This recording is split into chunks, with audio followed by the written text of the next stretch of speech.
You don't have books of proper accounts. Some SMEs have not even audited their account since they've existed, because it is my business as far as people are concerned. But we have to improve their capacity in those areas. We have to educate them. And it is the government has a role to play. We as a Chamber of Commerce, we have a role to play. Banks themselves have a role to play. Because the more you expand the capacity of this organization and they're able to lend and produce, it's going to be better for everybody. It's going to be better for everybody. And the other side of it is, as we're talking about SME, there must also be a robust industrial sector that will assimilate and take what is being produced by this SME. You said something about shoestring. If you have a company making shoestring in Nigeria and you don't have companies making shoes, they won't sell. So, but if you have companies making shoes, like 10 in Lagos, you can have up to 30 companies making shoestrings, and they have a guaranteed supply line where they will be taking their things to.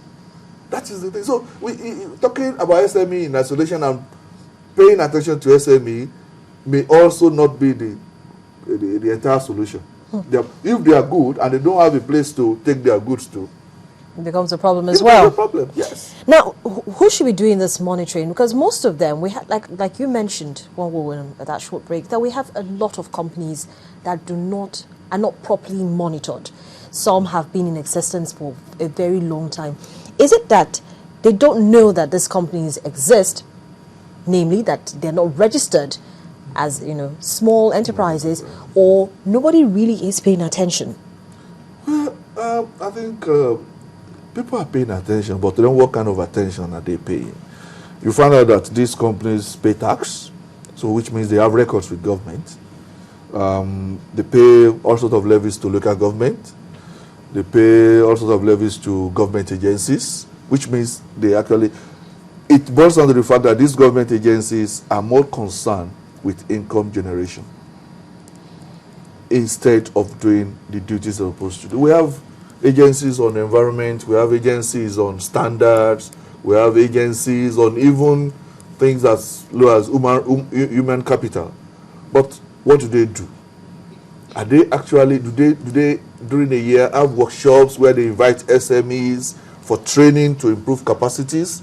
And then if people now don't, because if I teach you how to do things and I monitor you, I mentor you through the process of knowing how to do this thing, I have all the rights in the world to come in and sanction you if you are not doing what is right. But I'm telling you, some of these organizations don't even know what is right.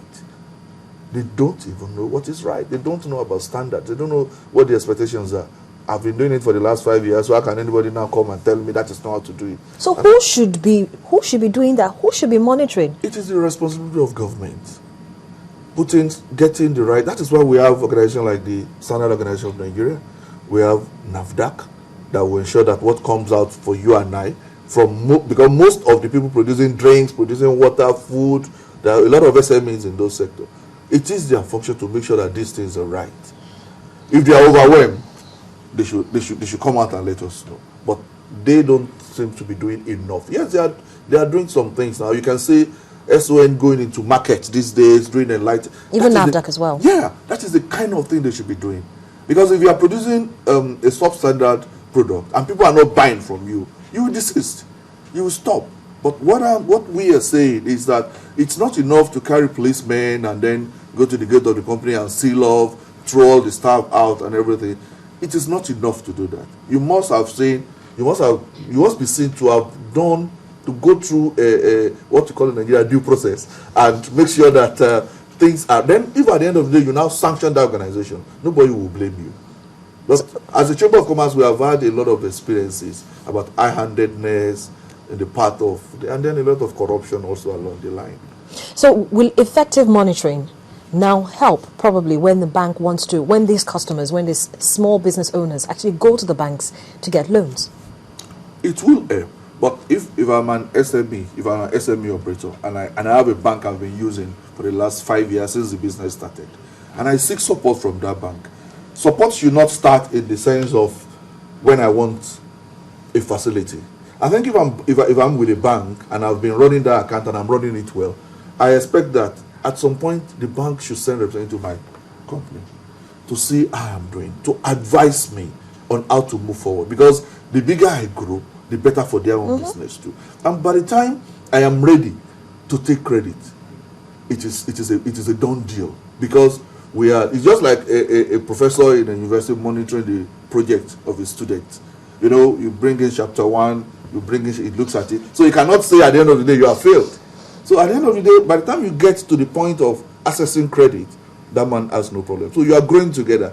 We see all these things in adverts and everything, but what is actually happening?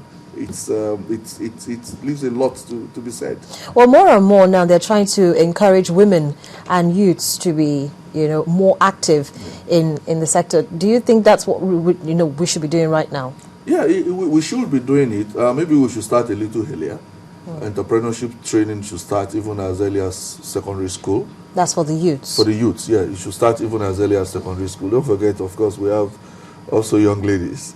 So entrepreneurial training should start even at the level of secondary school. People should be, because if you appeal to the entrepreneurial spirit in a student, there's a likelihood that by the time he's growing up and he's going to the university, his choice of vocation or his choice of course, even in the university, will reflect what you have put in him.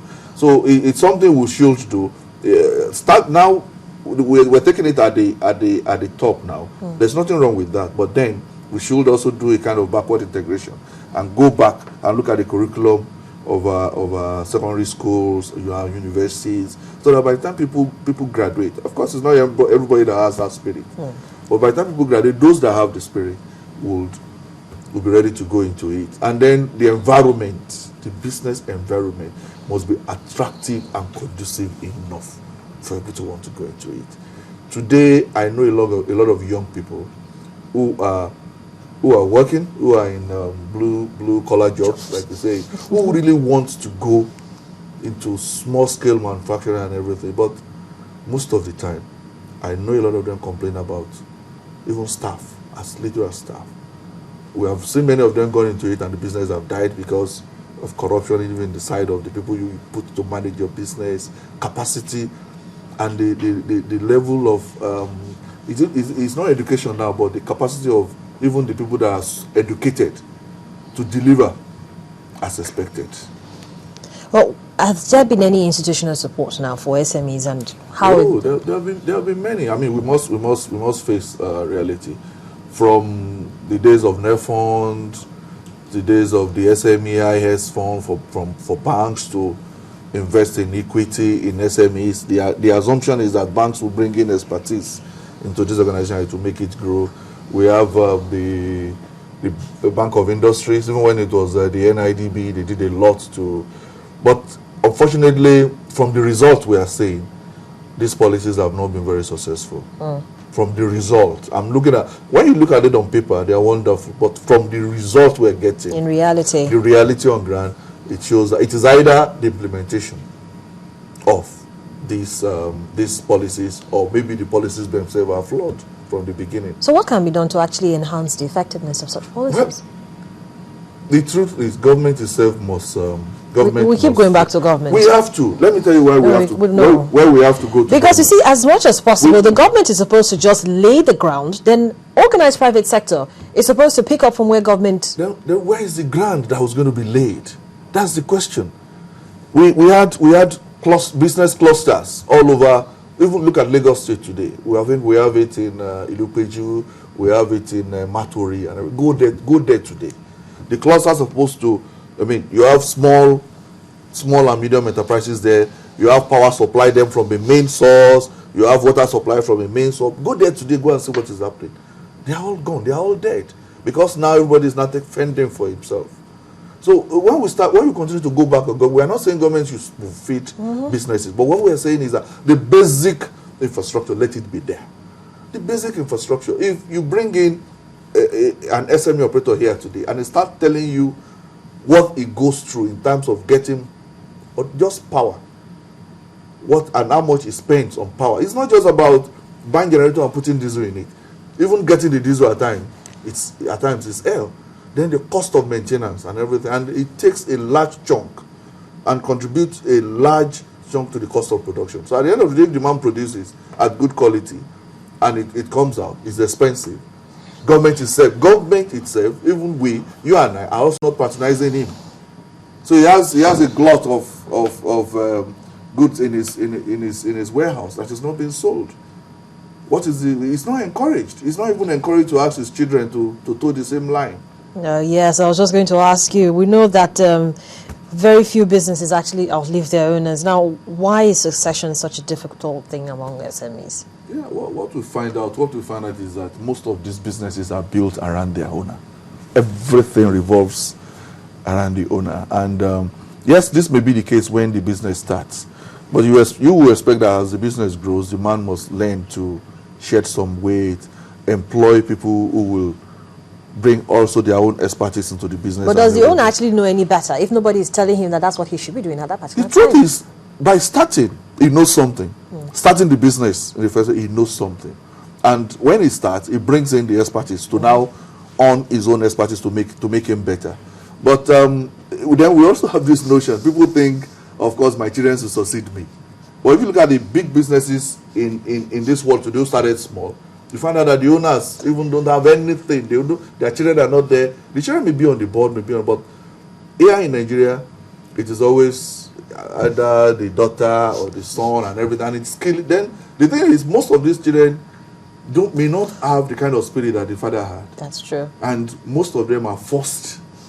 It's from the beginning. The man is tailored towards succeeding the father or going on with the family business. So at the end of the day, if anything goes wrong, if the man maybe dies when nobody was prepared for it, you see the business going down because he has not put in a structure that will ensure the continuity of business even when it's not there. Well, so Dele, how can this sector be supported to better contribute to the economy?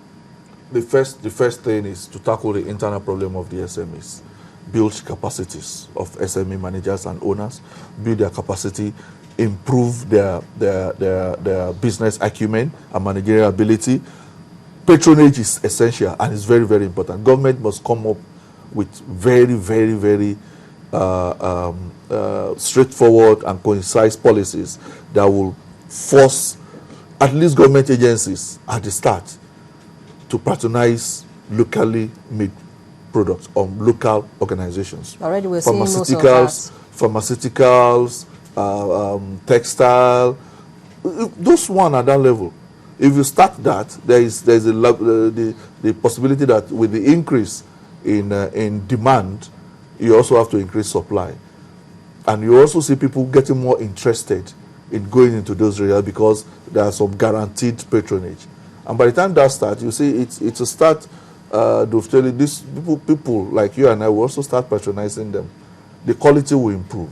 Quality will improve. People will do better things because now it is going to be used in public hospitals. Pharmaceuticals are going to be used in public hospitals, and they will be under a lot of scrutiny. Agencies are going to ensure that that they do the right things, and of course, funding.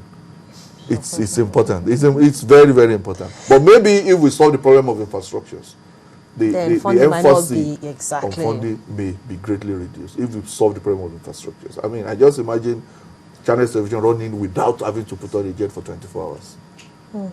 I'm sure a lot of businesses would find that very interesting. It will be. Well, thank you so much, Dele, for speaking with us this morning on the show. Welcome. Well, I've been speaking with the Director of Trade Promotion and Membership of the Lagos Chamber of Commerce and Industry, and we've been talking about SMEs and the Nigerian economy, and we've looked at a number of challenges, issues, and government policies that have actually affected this sector positively and negatively. It is a developing story. We might not continue to look at it the whole of this week, but it's something that we will keep our eye on for the next couple of weeks and months. Well, that's the program for today. Thank you so much for being a part of it. I'm Harriet Agbeni.